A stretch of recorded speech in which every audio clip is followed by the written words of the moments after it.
just wanted to come on live to talk to you a little bit about who controls in America. So the final authority in America are the people. It's us. Yes. And as William Penn says, as governments are made and moved by men, so by men they are ruined too. And right now they're ruining more than moving.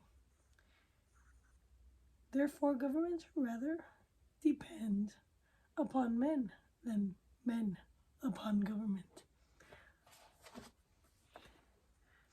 We have thus far studied some of the rights of people. We know that the people have the final authority in the United States, but the people do not meet at fixed times to make these laws.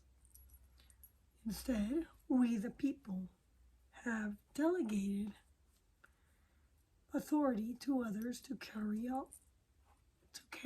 on the work of the government. We shall now study what it means by the people and how they use their final authority. Okay, so we the people in America. The people in America means those persons who have the right to vote. A person who has the right to vote is called a voter. The people who vote control our government.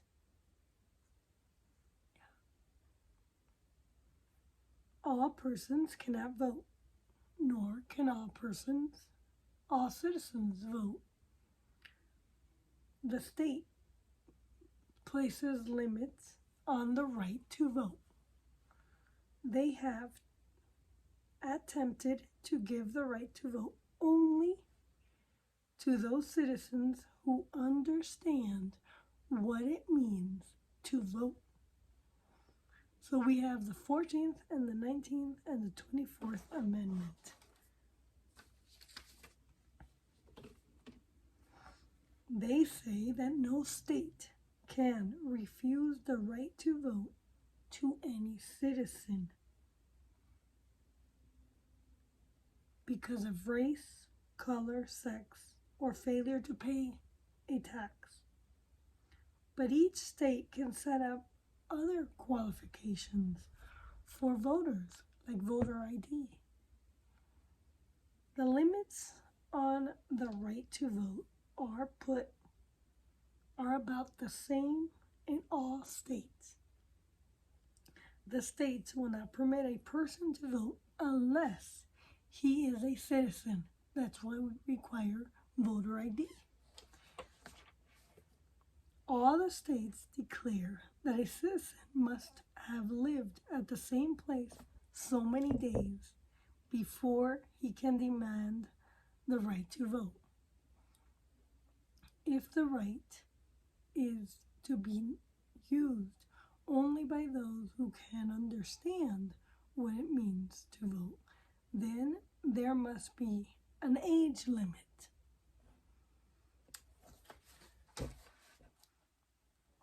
In most states, and this was in 1965, I think most states have lowered the limit to 18. In most states, a person must be 21 years of age to vote, but some states permit voting at younger ages. Almost half of the states require that the citizens must be able to read and write.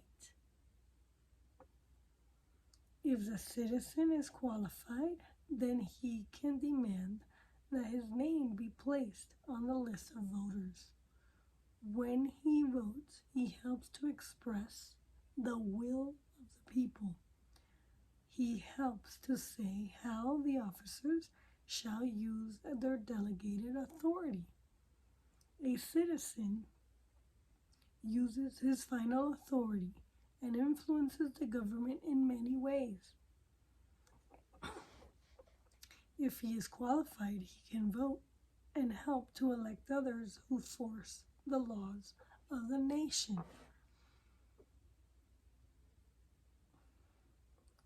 He can vote for electors of the president and vice president of the United States. He can help choose the governor of his state and the heads and towns of cities. Also, he can vote for those who make the laws of his nation, state, town, or city. At different times, the voters in the United States elect 200,000 officers. The citizens can also vote on amendments to the Constitution in the states. The lawmakers can ask the voters to say whether public money should be spent for the library, a school, or a water system. The state constitution and city charters often declare that debts have a certain amount must be sent to the people for a vote and be approved. That is our Tabor. Tabor tells the government that if there is a surplus, they must send it to us. Tabor restricts the government in spending. It's a phenomenal rule. I think every state should have Tabor. In some states, the legislature may let the voters decide whether they want a certain law. In a very real sense, the citizens who vote has a final authority. He has many chances to express his opinion on public matters. Although the people may express their will by votes, we decide most public questions in the United States by a majority vote. There's your democracy. It usually takes more than half of those votes to determine what shall be done. However, in elections where several persons seek the same office, the winning candidate may get less than the majority of the votes cast, although receiving more than any of his votes. The excess of his votes over those of the next highest candidate is called a plurality. The citizen should give serious thought not only to the right that he has put, but also to his duty to vote. He should vote every time he is asked to do so. This is for you in Colorado who told me during the campaign that you never vote. You should vote if you're American and you're a citizen, because your vote does matter. And I told everyone in my district, your vote does matter. And this is why I think I won. Only in this way can we have a government by the people. What's going on in our country was voting and having voting by county instead of by precinct, and having the counting be in a central location with machines, is that those machines, even though they are great at being efficient and counting the votes, they are run by humans, and no machine can be perfect unless there is a human that runs it. And human error is still a valid question. The Dominion machines might be excellent at taking care of some of the time that it takes to count the votes. However, the question is, are the people taking the time to make sure that the machines are counting it properly and that there are no issues as far as spitting out the ballots by accident. I don't know. When there is a signature that's invalid, can the machine detect the signature that's invalid? Can there be human error in the machine? Can a human that is counting, that is helping, that is at the machine counting the ballots, accidentally change the votes? I don't know. You ask me. I mean, integrity means that the human will have integrity and fix the issues promptly. Can we trust the humans behind the counting of the ballots?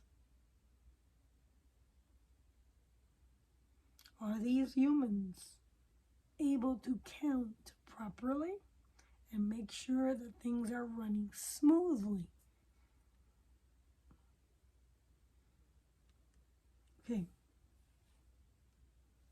Okay, so what is the will of the majority? How can we know the will of the majority on any public question? In our home, we can talk things over. We can do the same things at work, at play, and in our neighborhood. But our government is larger. The members cannot come together and talk things over. We have had to find some other way by which to learn the will of the majority. We cannot place all the possible names and questions before the voters. We must select a few from among many. So over the years, and as a result of experience, the voters learned the will of the majority on public matters through political parties. Okay, political parties are the means by which the voters can make their influence felt. Political parties can also be corrupted. And Madison never believed in political parties. Why? Because as I have seen in this election, the will of the people, the will of the Democrat people is not felt, because the will of the Democrat people is being squashed by the will of the majority. So in democracy, what Jenna liked to say, we're losing our democracy. We're losing the will of the people. No. Yeah, well, yeah, because the Democrats are the majority, in the Democrats who run the Democrat Party are controlling the will of the people and whatever they say. So whatever the people in the district say is not usually what the Democrat Party is about. In Republicans, the will of the people, we're all individuals, and each person is different. And so we are more of a representative Republican, the Republican Party, and we really do listen to each other, and the candidates try to bring the will of the people into their campaign, into their campaigns, usually. However, let's move on, because I'm kind of dissatisfied with political parties. Madison did not put too much faith in political parties because they become corrupted. Let's just leave it at that. Each party has a prepared statement of the things for which it stands. This statement is called the party platform. It has been written by the members or the leaders of the party. It tells what the party thinks on more important public questions. It says how the party would like to see delegated powers used by the officers. Perhaps it calls for less or different taxes. It may describe changes that should be made in the delegated powers. Most men who seek public office are nominated by a political party. They are called candidates. In most states, the candidates are selected by the parties. It used to be that the candidates were selected by the actual people in the district. You could petition. The parties may select its candidate by written vote at the party election. It may hold a party convention to select the candidate of the party. For example, the candidates for president and vice president are selected in national party conventions.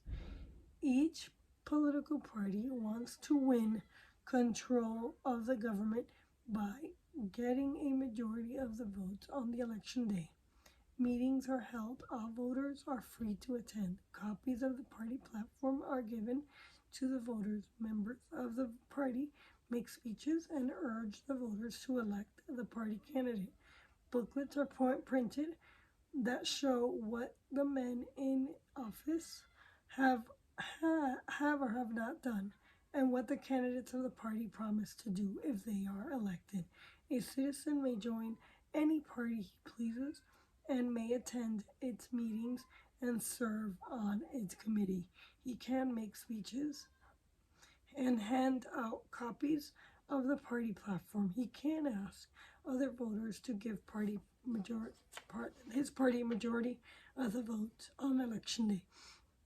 He can play a very real part in carrying out the work of the government. When the voters decide a public question, every citizen should accept what has been done until the time comes for another election. And so in America, we are a republic. The parties are sort of like a democracy. It's where we come together. The people of the United States decide public questions by votes, not by force. The votes may make mistakes. The voters may make mistakes. The wrong candidate may be elected. As in this election, I believe Meg Froelich is the wrong candidate for my district. And the voters made a mistake. Either the voters made a mistake or Jenna Griswold made a mistake, or her county. They have a right to try to correct the mistakes at certain fixed dates and elections. The best of things today. We know that we will have a chance to change them at the election time if we are not satisfied. And I question, with every passing year, currently, our elections. The price of good government. Neither the party nor the government should get into the hands of a few men, but government in a republic is possible only when the voters allow it. We should elect only able representatives. After they are in office, we should take an interest in how they do their work. Do they make laws for which there is a real need? Do they make laws that are constitutional? Do they listen to the individual interests in their district? Do they change the laws that have not worked well? Do they enforce the laws and see that the people obey them? Are the judges fair in a trial or a case? I believe right now we have reform in our judicial system.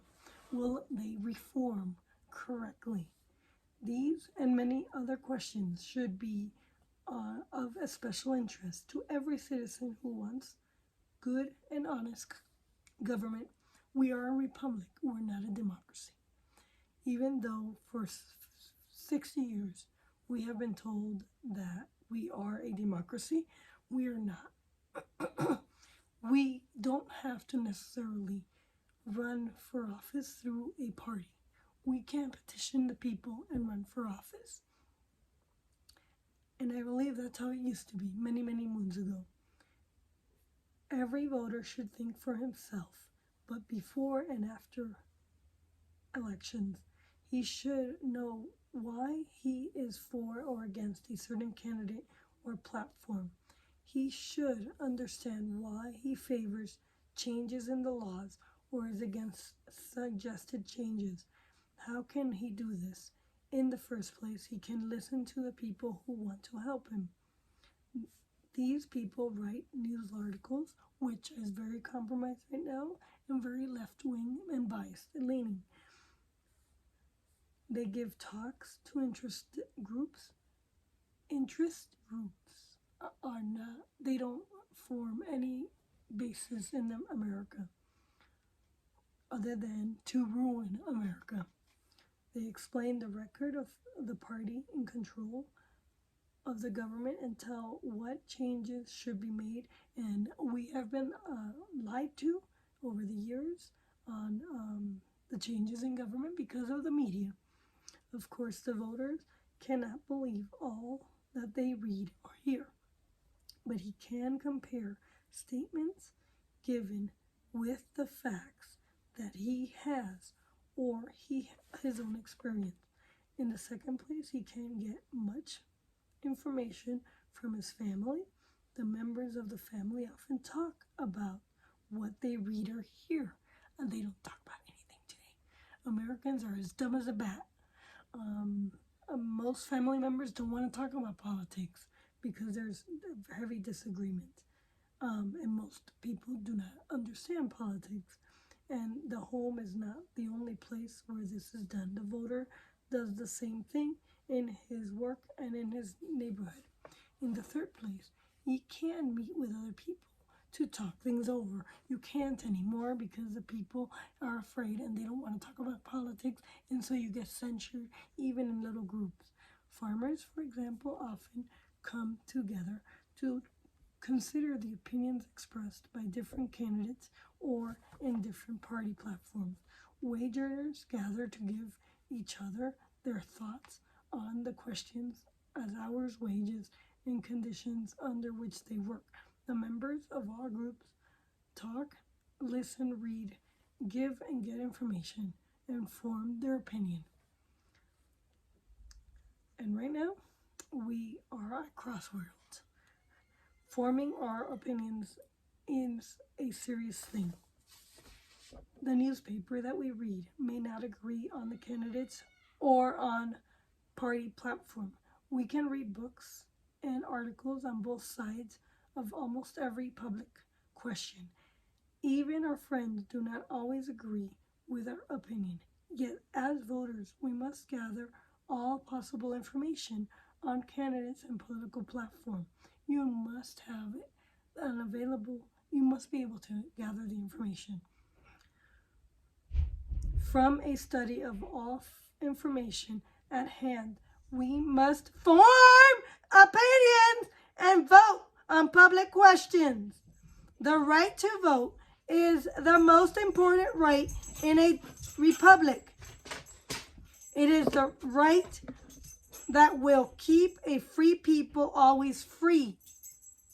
The public officers pass or enforce laws every day that affect our lives, liberty, and property. Every day that affects our lives, liberty, and property. We should know whether these laws are good or bad. Every citizen owes it to himself, to his family, and to his neighbors to know the opinions of the men who ask for his votes, or women. He should read what they write.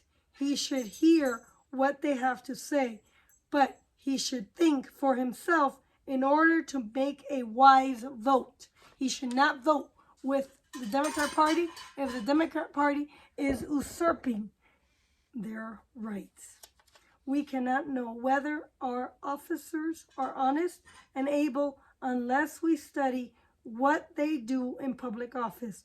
We should compare their promise with their acts. We should always vote on election day. If we forget to vote, then the rule of the people will become the rule of a few. Our leaders of this party said, one leader of his party said, "We, the people, are the masters. Our opinions are important in a republic. Our opinions should be formed only after a full study of the facts on public question. In that way, we can make our nation safe from the dangers of changes by force."